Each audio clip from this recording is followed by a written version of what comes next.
নমস্কার, কেমন আছেন বন্ধুরা? তো আমার নতুন একটি ব্লগে আপনাদের সবাইকে স্বাগত। তো আপনারা আমার সঙ্গে আছেন, পাশে আছেন, আমি খুব খুশি, খুব আনন্দিত। এভাবে আমার সঙ্গে থেকে আমাকে উৎসাহ দিয়ে যান। আর এই গাছগুলোকে না কালকে আমি একটু ঝাড়পোছ করে দিয়েছি, একটু পাতাগুলোকে মুছে মুছে দিয়েছি ব্রাশ দিয়ে, জল দিয়ে। কেন কি একটু শ্বাস নিতে পারছিল, অনেক ধুলোবালি জমেছিল, এই জন্য মাঝে মধ্যে এগুলোকে একটু পরিষ্কার করতে হয়। লাগান তো আপনারা ইনডোর প্লান্ট? তো আজকে আমি বাজারে গিয়ে দেখলাম যে ঝিঙে টিঙে সব বেরিয়ে গেছে। ঝিঙে বলুন, পটল বলুন, তারপর বরবটি, চাল কুমড়ো সব বেরিয়ে গেছে, গরমের যেগুলো সবজি। তো একটু আমি ঝিঙে কিনে এনেছি, ভাবছি একটু ঝিঙে পোস্ত বানাবো। তো কেটে নিয়েছি ছোট ছোট করে, ডুমো ডুমো করে কেটে নিয়েছি। আর এখানে আমি ভেবেছি তো পোস্ত দিয়ে বানাবো, কিন্তু যখন করতে গেলাম দেখলাম যে পোস্ত একটু কম কম লাগছে, তাই জন্য আমি একটু তিল দিয়ে দিলাম। আমি অনেকবার বলেছি যে তিলের মধ্যে অনেক কিছু থাকে, তিলের মধ্যে থাকে কি বলুন, ক্যালসিয়াম প্রচুর পরিমাণে থাকে। আর তিল তো আমাদের স্কিনের জন্য, চোখের জন্য খুব ভালো। আর পোস্তদানাও খুব ভালো, পোস্তদানা পেটের জন্য ভালো, খুব ঠান্ডা রাখে পেট। আর ভালো ঘুম হয়, কিন্তু যাদের ঘুমের অনিদ্রার অসুবিধা আছে ওরা না পোস্তদানা খেলে খুব ভালো ঘুম হবে। তা আমি আজকে বাটনাতে বেটে নেব, কম তো এই জন্য ইয়েতে মিক্সিতে দিলে হবে অনেক সুন্দর করে হতে চায় না, এই জন্য আমি বাটনা বেটে দেবো। আর স্কুল থেকে এসে এত সময় থাকে না যে আগে ভিজিয়ে টিজিয়ে রাখা, তখন তাড়াহুড়ো করে একটু লঙ্কাও দিয়ে দিয়েছি, একটু ফোড়ন দিয়ে এগুলো দিয়ে দেবো।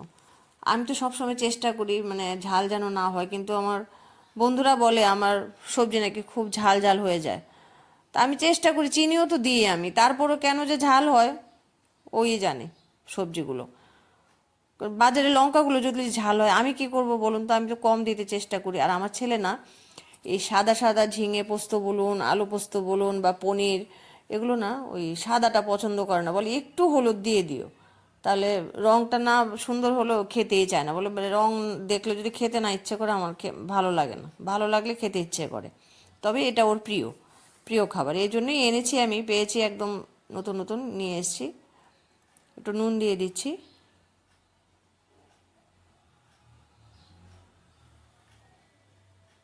চিনিও দিই। আমি প্রত্যেকটা নিরামিষ সবজিতেই আমি চিনি চিনি দিই, কারণ চিনি না হলে তো ভালো লাগে না।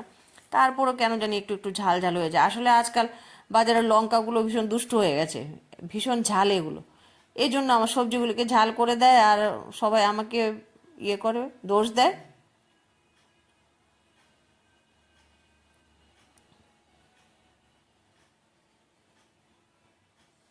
এই যে একটু চিনি দিয়ে দিলাম, সব সময় দিই, কিন্তু আমি ভিডিওতে দেখাইও বলিও আপনাদের আমি চিনি সব কিছুতে দিই, তারপরে এরকম হয়ে যায়।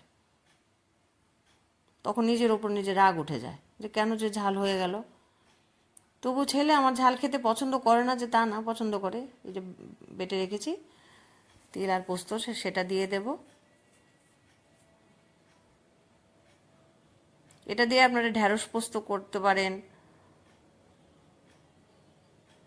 খুব ইজি। ওয়েস্ট বেঙ্গলের লোকরা তো ঝিঙে পোস্ত বলুন, আলু পোস্ত বলুন, ওদের একদম প্রধান খাবার এটা।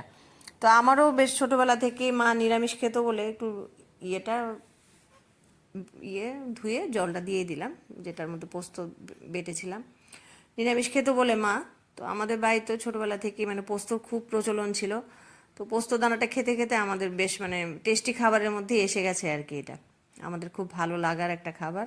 তো একটু ঢাকা চাপা দিয়ে রাখবো, হয়ে যাবে এই মিনিট 5-10-এর মধ্যে হয়ে যাবে। কোনো একদম ইজি রান্না।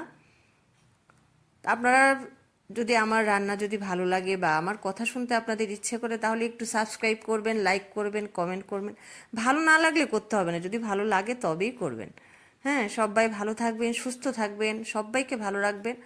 আর এখন তো সিজন চেঞ্জ, ঋতু পরিবর্তন যাকে বলে, তো এই সময় একটু সবাই সাবধানতা অবলম্বন করা দরকার। সবাই সাবধানে থাকবেন, একটু তেতো টেতো খাবেন, জল খাবেন বেশি করে। দেখা হচ্ছে আমার নতুন একটি ব্লগে।